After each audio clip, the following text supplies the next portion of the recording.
Peacock is the co-founder of Republic for Everyone, and you would have to describe him as a survivor. He's a cancer survivor, and he's an author, and he's also the co-founder of Republic of Everyone, which is a sustainability communications agency. Ben's message is, are there lessons to be learned from the planet, from personal experience? And as a survivor, it sounds to me as though he does have a message for us. I'd ask Ben to join us.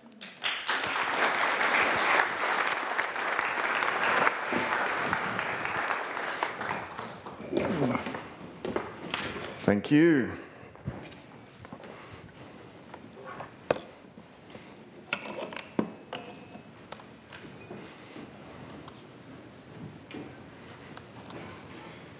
Just ask my technology to join me. So, thank you. I'd like to tell you about my near-death experience. It started out like this.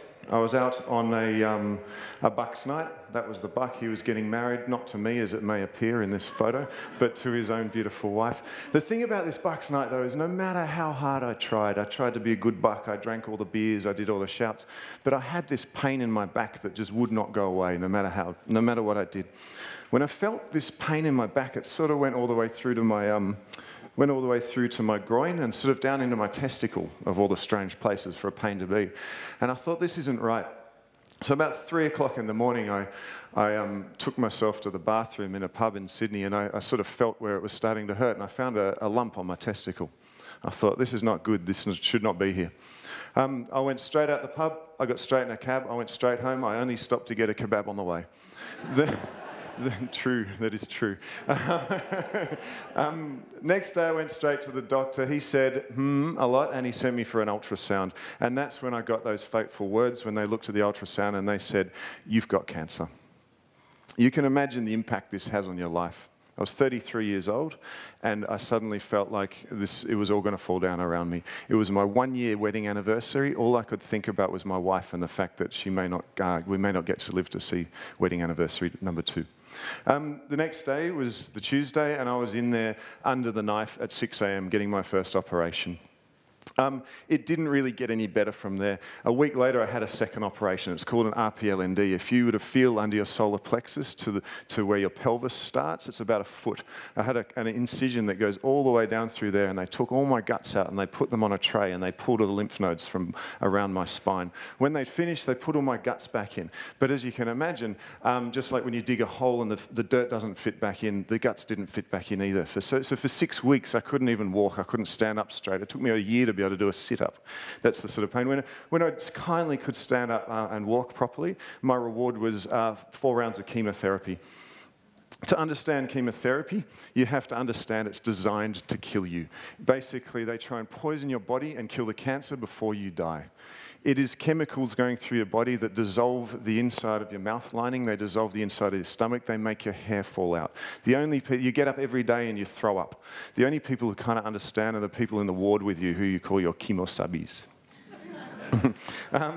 It didn't quite look like this, though I swear it does in my memory. But to understand the impact of this, they get this silvery liquid and they stick it in your veins. And the nurse wears like a lead vest as she does it and a big set of gloves. And when the bag is empty, it's in your veins, they throw it away in another bag that says, danger, contaminated waste. You know, this is what you go through. This is the treatment. So I want you to imagine that, you go out tonight, Friday night, you go and you find a lump somewhere in your body. Tomorrow you go to the doctor. The next day you go and get an ultrasound. On Monday, you are there getting under the scalpel, and you do not go back to work this year. Your whole life changes like that, and you're wondering, will I live or will I die? I can only describe cancer as sort of basically kind of like this. Every assumption on what you thought your life is and thought it would be sort of crumbles to the foundations. It makes you question everything. You have to sit there and think, you assume you can enjoy a meal, but you eat a meal and you throw it straight back up. You've got this assumption that throughout your life you have hair and suddenly your hair's gone, You have this assumption you're going to have a family, and are you going to have a family? You have assumption that you're going to have a great life and grow old. But this assumption has to go out the window too. Most of it makes you rethink family, friends, loved ones, connections, community, what I can only call the basics. It made me realize that these fundamental foundations on which life is built, you've got nothing. The rest of it doesn't exist, yeah? So why do I tell you this right now? Well, of course, I think the world is facing a near-death experience, and there's a lot that can be learned about from my experience. But sadly, the way the world's going, I'm not sure we're going to survive. Let me tell you why. When you look at what made me survive, it's a pretty simple steps. I had the symptoms, and I noticed them. I went and saw the doctor. Then I got a diagnosis, and I listened to it, yeah? I did the treatment, and I had a good, healthy piece of luck that helped me along the way. When you look at the planet, you go, well, we recognise the symptoms. We've been to see the doctor. You know, if you look at a medical doctor, they're kind of a scientist of the body, whereas climatologists, biologists, these are people who are scientists of the globe, which is a body, yeah? But here's the problem. You know, when it comes to the diagnosis, we're really not listening. We're getting told and we're not listening, and it's leading us to not do the treatment, and what that leaves is a big fat hole in the luck category where we're hoping that luck's the thing that's going to get us through, yeah? If you look at it, if you think about the stupidity of this, you go, what if, you know, if I'd have got diagnosed by the first doctor and I'd have gone, well, I've heard of misdiagnoses before, maybe this doctor's wrong, maybe I should get a second opinion. That would be a fair enough thing to do, yeah? So I go and I get 100 second opinions, yeah? 97 of them say you got cancer and 3 of them say you don't. That's essentially the situation we've got in the world today. It's 97% of the scientists are saying this is the way it is, 3% of them are saying we're not, you know?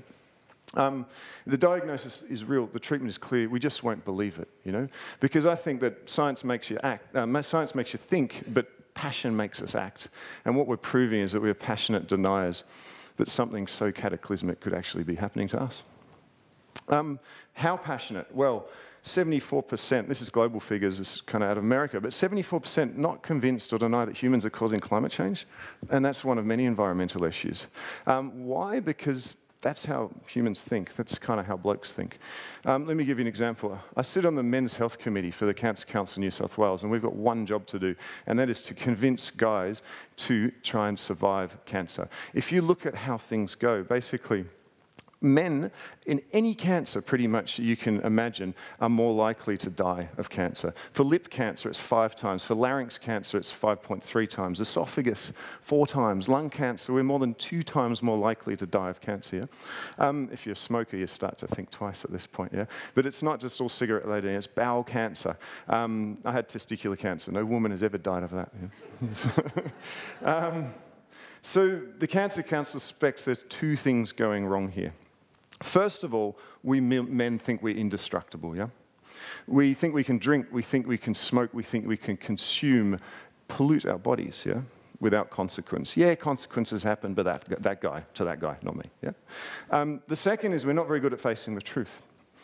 When we find out something's wrong with us, we don't listen to the doctor, yeah? In fact, as guys, we don't even go to the doctor if we can avoid it. It's our wife that takes us along, statistically true, yeah? We pretend it's not there, we wait and see. Oh, maybe it'll go away, you know? We become deniers or we become skeptics.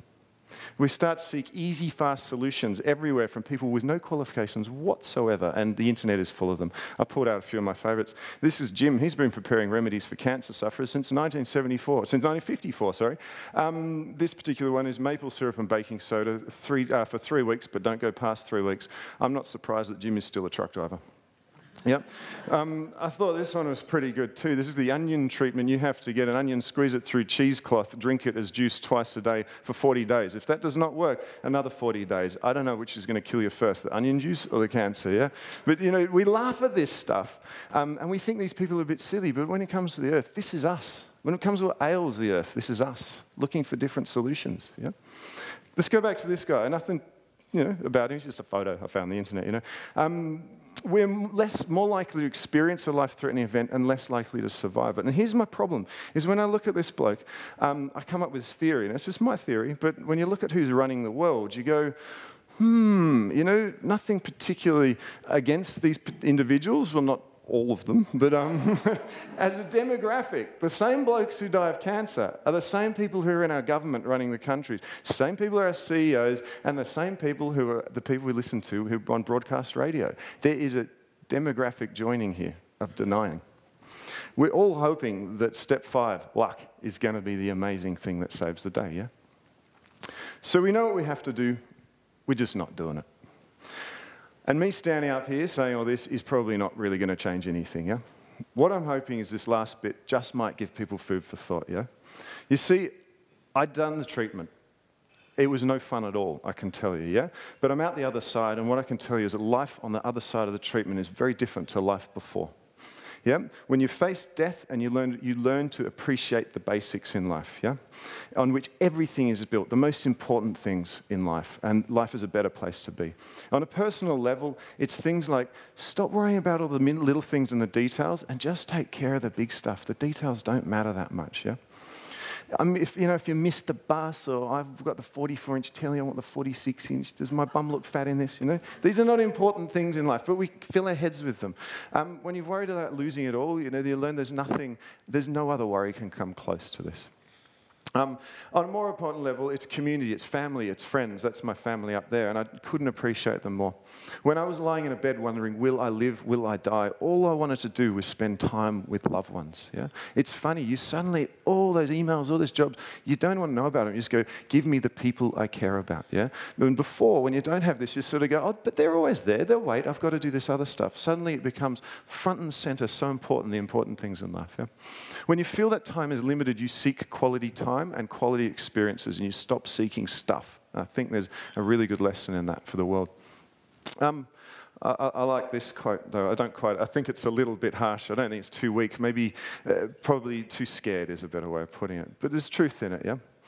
When we talk about answers to the world's environmental problems, I hear words like, you can't, and how you gonna, and a nice idea, but. And that's 50 years away. And you sort of go, well, hang on a sec. I was born in 72, and the cure for testicular cancer happened in 1973. I did a bit of a Google. There were 85,000 generations of humans lived before me. Yeah? Now, if I'd have been born in any one of them, I'd have died of testicular cancer. But fortunately, some people in America went, let's find a way. Oh, it's, 85,000 generations assumed it was uncurable. And then somebody comes along and goes, hey, we can cure this. Let's have a go. And they achieved it. I've always wondered how many people, when JFK said, let's put a man on the moon, said, oh, you can't do that. Or when Tim Berners-Lee stuck two computers together and said, we'll call it the internet, went, you're a nut job. If you don't have the vision, you can't get to the answer. So for my part, after surviving cancer, I was an advertising copywriter. I was advertising whatever people wanted advertised. And I like the art of writing and creating things that convince people. I thought this was good, but I wanted to apply it to a more interesting part of the world. And I sort of decided from then on I'd apply my skills only to do things that would be good for the world and make it a better place. And I often wonder what it would be like if everybody made that decision and did it without compromise. First thing I did is I thought, I'm going to write a book. I thought, I'll have a go. Let's have a go mentality. I'm going to write a book for my own benefit. I wrote a book, it's called Lessons from My Left Testicle. It's funny, I argued with my author about this because he said, look, women buy books, you can't put testicle on the cover. And I said, yeah, but it's a good title. And then we agreed it could go on, but it's smaller than the other words, you see. It got shrunk. So ladies, if you're sitting on the bus, they can't read that word from a long way away. That's why it's like that. But it got published. I didn't write it to get published. I wrote it because I wanted my own catharsis and to understand this experience. Not only you get published, it got written up in papers to inspire people to stop denying it and go and get checked up if you find something. So this is good. It created a positive impact in the world. It was Book on the Week in 2UE at the time when Alan Jones was on 2UE, so go figure, doing some good there. And having done this, I thought, well, hey, what about my daily professional life? Surely we can do something with this too. And co-founded a company called Republic of Everyone. We decided that we would use the tools of evil, the marketing and advertising, to sort of do good in the world. We hadn't been done in Australia, and we thought, we'll give it a go. Everyone said, oh, but what about your job? Can you make an income? And I went, jobs, income. Have I heard these conversations anywhere before? Anyway, as it is, it looks like this. We called it Republic of Everyone because we believe we're all in this together, so we should be good to each other and to the planet that we live on. And the best bit about it, there's 23 of us now. We've doubled every year since we began, in a time when the market that we came from has shrunk and had really difficult times. Now, doing good for business has been good for our business. And it's not sort of in spite of that, it's because of that that we've done well. And this is this sort of, these words, paradigm shift of can we convince the world that thinking about these things and can we improve the world is actually a better place to be, and it's a big improvement in how things in the world we live in. We had another go at something else. We thought, oh, how about we have a go at getting everyone in Australia to have a garage sale on the same day?